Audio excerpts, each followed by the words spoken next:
Otopsi ulang jenazah Brigadir J digelar Rabu lalu. Hasil dari proses otopsi ulang itu nantinya akan digunakan untuk mengungkap kasus penembakan yang dialami pria bernama lengkap Nofriansyah Yosua Huta Barat itu. Otopsi ulang menjadi babak baru dalam kasus kematian Brigadir J. Pasalnya, hasil otopsi yang pertama diragukan pihak keluarga Brigadir J. Namun langkah ekshumasi itu disebut mengesampingkan perasaan korban dugaan kekerasan seksual yang diduga dilakukan Brigadir J, Putri Chandrawati atau istri dari Irjen Verdi Sambo. Kuasa hukum Putri Chandrawati berharap semua pihak mengikuti proses hukum dan tidak membuat cerita yang lain di luar fakta. Sebelumnya Brigadir J diduga tewas dalam adu tembak dengan rekannya Baradae. Brigadir J diduga melakukan pelecehan seksual terhadap istri Verdi Sambo. Istri Kadif Propam Polri itu pun mengajukan permohonan perlindungan ke Lembaga Perlindungan Saksi dan Korban. Walau permohonan itu belum dikabulkan karena LPSK masih melakukan pendalaman. Yang terbaru, LPSK akan menjadwalkan pemeriksaan psikologis istri Irjen Verdi Sambo. Wakil Ketua LPSK Edwin Partogi Pasaribu mengatakan pihaknya sudah bertemu dengan istri Verdi Sambo. Namun kondisinya masih terguncang sehingga LPSK belum bisa mewawancarainya. LPSK dan kami juga sudah bertemu dengan keduanya. Walaupun kami belum bisa meminta keterangan dari Ibu P karena masih terlihat terguncang. Jadi ketika kami ketemu tidak ada tanya jawab ya, karena belum bisa ditanyai. Jadi kami akan mengagendakan untuk melakukan pemeriksaan asesmen psikologis lebih dahulu kepada Ibu P, termasuk juga kepada Baradae. Kasus kematian Brigadir J memang masih misteri. Dua kasus kini sedang diusut polisi. Dugaan pembunuhan dan dugaan percobaan pelecehan seksual. Penyidik pun harus benar-benar transparan dan objektif agar tidak menimbulkan polemik yang baru.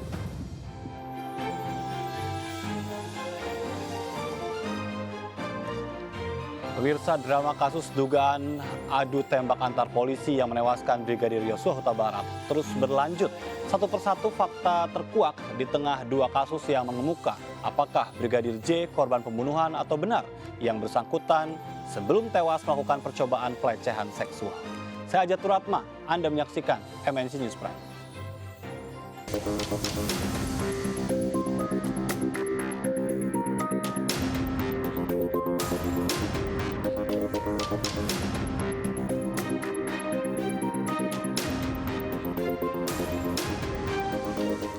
Sampel jaringan jenazah Brigadir J diperiksa di Laboratorium Patologi dan Anatomi RSCM Jakarta Pusat. Pemeriksaan disebut membutuhkan waktu 2 hingga 4 minggu, sedangkan untuk hasilnya akan diketahui dalam 4 hingga 8 minggu ke depan.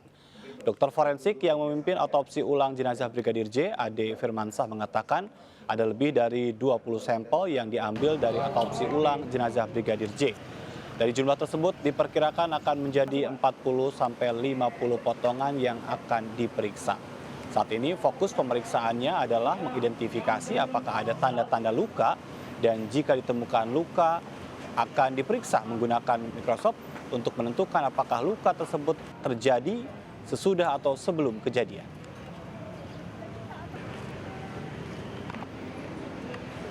Ke depan tentunya sampel yang kita berikan akan diproses secara patologi anatomi. Tapi sebelumnya pasti akan dinilai dulu ya apakah sudah layak untuk diproses dan dipotong jaringannya atau tidak. Orang tua Brigadir Yosua kecewa lantaran tidak diizinkan mendampingi proses otopsi ulang yang dilakukan Rabu lalu. Namun pihak keluarga merasa terhibur setelah pemakaman ulang Brigadir Yosua dilaksanakan secara kedinasan. Dia melihat jasadnya dan dia kepengen orang tua itu atau klien kami itu supaya anaknya dikuburkan secara kedinasan. Maka saya terus mendesak, akhirnya dikabulkan, puji Tuhan. Terus dari pihak keluarga sendiri gimana itu Pak? Maksudnya kan sekarang udah terpenuhi nih dimakamkan secara kepolisian. Ya. Ya setidaknya itu kan menghibur karena klien saya ini kan bangga sekali dengan anaknya masuk polisi 2 orang. Yang pertama kan masuk APPNS, yang kedua polisi, yang ketiga sarjana kesehatan, yang keempat polisi lagi. Artinya ini contoh teladan. Pemakaman jenazah Brigadir J yang dilakukan secara kedinasan menuai pro dan kontra. Kuasa hukum dari istri Irjen Pol Freddy Sambo menyebutkan pemakaman itu tidak layak karena Brigadir J diduga melakukan perbuatan tercela.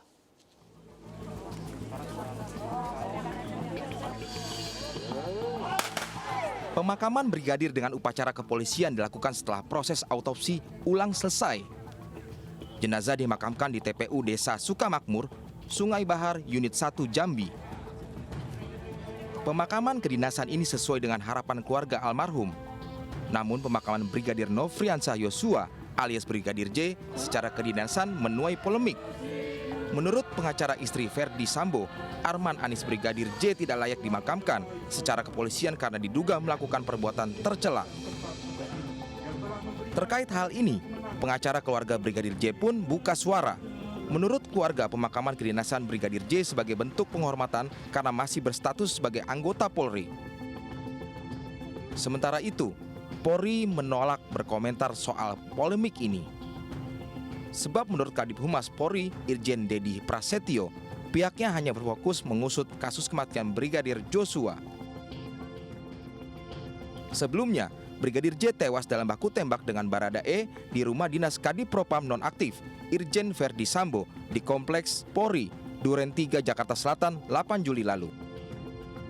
Brigadir J diduga melakukan pelecehan terhadap istri Irjen Verdi Sambo sehingga baku tembak terjadi.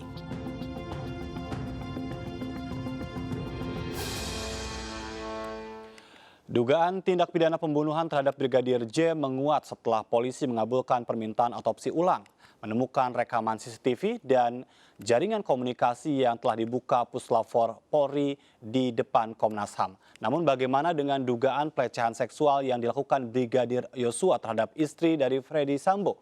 Apakah cerita akan berubah 180 derajat?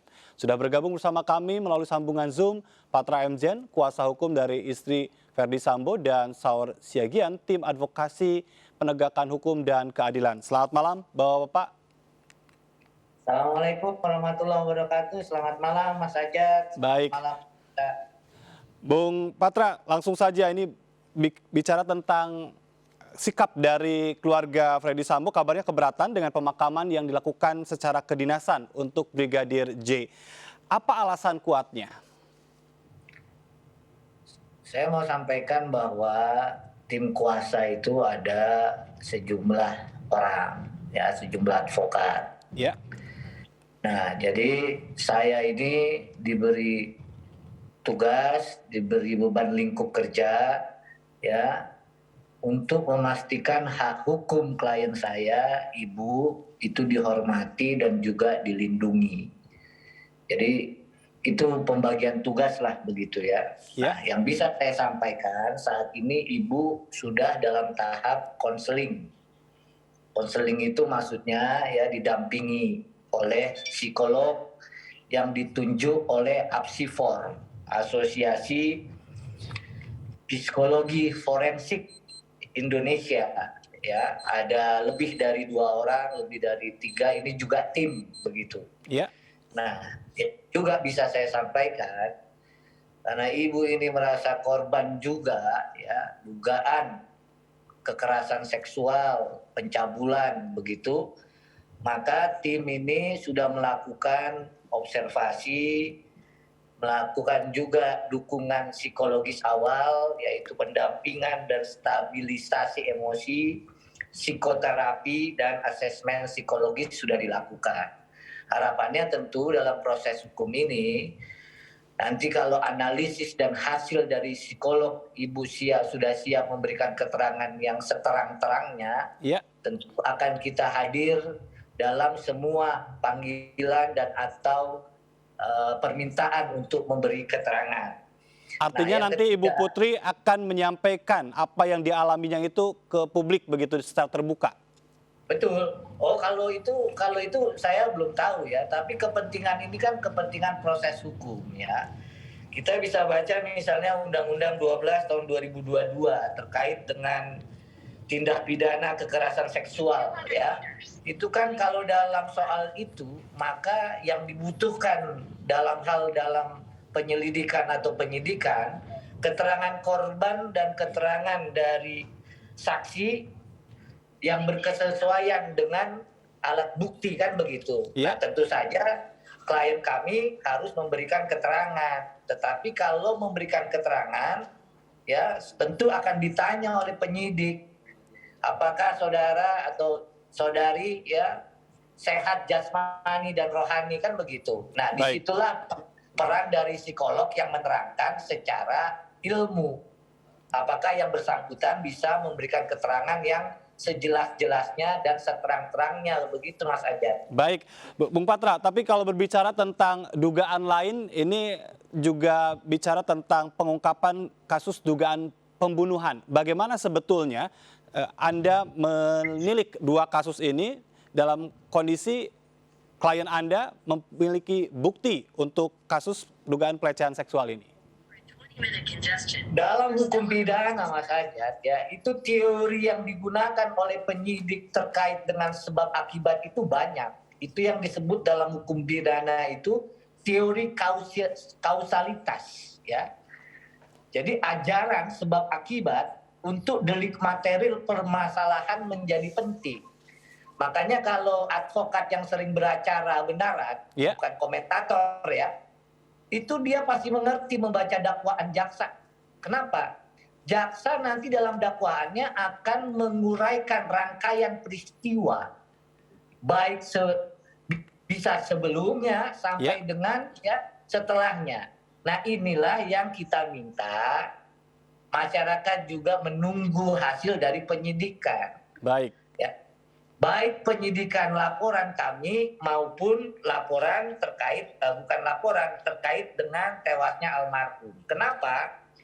Karena berdasarkan hukum acara Mas Ajat, setiap laporan harus ditindaklanjuti dengan penyelidikan, bahkan penyidikan. Kalau dia nanti tersangkanya misalnya meninggal dunia atau diduga sudah meninggal dunia pada proses penyidikan nanti maka kita pakai pasal 77. Baik. 77 KUHP bilang kewenangan menuntut pidana hapus jika tertuduh meninggal dunia. Atau kita pakai pasal 140 dihentikan penuntutannya. Tetapi peristiwa kan Mas Ajat juga pengen tahu kan. Itulah kita tunggu hasil penyelidikan dari pihak kepolisian. Baik, saya ingin beralih ke Bang Saur Siagian. Bang Saur, Anda pernah mengatakan tembak-menembak itu tidak cukup bukti. Apa hal yang menguatkan analisa Anda? Pertama, saya kira tadi pertanyaan Mas Jajat sebelum saya jawab soal prihatin dikomentari oleh kuasa hukum tentang pemakaman daripada saudara Brigadir J Yosua almarhum. Ya. Saya sangat menghargai sikap sahabat saya Patra. Dengan proporsional dia tidak mengomentari soal itu, kita hargai. Namun ketika saudara Yosua ini kemudian meninggal, status beliau itu adalah sebagai brigadir polisi. Jadi dia sedang menjalankan tugas mengawal pimpinannya. Jadi saya kira termasuk kami juga mendorong supaya martabat kepolisian melalui pemangkapan yang jelas. Baik, dan itu memang sudah dikabulkan ya? Iya, yang kedua Mas Patra, laporan dugaan pelecehan seksual ini kemudian dilaporkan oleh kliennya rekan saya Patra setelah Yosua meninggal. Mas Jaja kan tahu sendiri mulai dari awal pengungkapan kasus, dari kematian hari Jumat, hari Senin, kemudian CCTV hilang, recorder hilang, otopsi kemudian dibuat ulang karena bermasalah, sampai kemudian pengiriman jenazah sekedar dilihat pun tidak, sehingga seorang jenderal kemudian harus dinonaktifkan. Mas Jaja masih ingat dulu Kapolres mengatakan bahwa proses dugaan pelecehan seksual ini kemudian tidak bisa dituntut, yaitu saudara berada karena melakukan tugasnya. Akibatnya kemudian dia harus dicopot dan kemudian dibuat penyidikan khusus, yaitu soal pembunuhan. Oleh karena itu tampak bersikap karena memang semua rangkaian proses ini adalah rekayasa semua.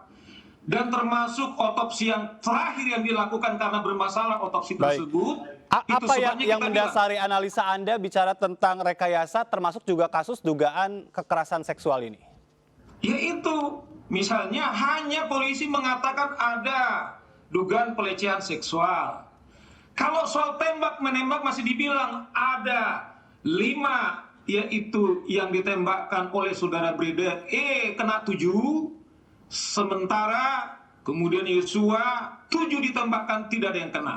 Masih ada detail. Polisi kemudian hanya seperti peramal mengatakan ada yaitu pelecehan seksual. Nggak pernah itu ditunjukkan. Baik. Bagaimana bentuk pelecehan seksualnya? Nggak pernah ditunjukkan bukti-buktinya. Baik. Tetapi bukti-bukti yang mereka buat kesimpulan, Saudara Kapolres, semua bermasalah. Pertanyaan fundamentalnya karena sudah ada penyidikan baru yang dibuatkan, yaitu tim sus. Maksud saya mari kita fokus. Kasihan loh, pilihannya Mas Patra kemudian soal, saya terus terang kemarin saya bilang tuh, apakah saya tidak mau lagi mengulangi? Nah, oleh karena itu menurut saya, karena memang, katakanlah kalau otopsi ini bermasalah, sedikit saja misalnya, berbeda dengan otopsi pertama, apakah ini masih punya moral karena memang semua buktinya direkayasa? Baik, nanti. Nah, oleh karena itu, kalau ini berlama-lama, kasihan loh. Itu sebabnya kita dorong sesungguhnya, jangan juga dia sudah mati, kemudian kita beri lagi level yang mengerikan. Nah, makanya saya menghargai Saudara Pak Rajen, tidak dia komentari soal penguburan tersebut. Itu komentar Bung Jajen. Baik. Nanti saya ingin minta komentar dari Bung Patra, tapi kita harus jeda terlebih dahulu. Bang Saur, kita akan kembali saat lagi. Tetaplah bersama kami, tetap di MNC News Prime.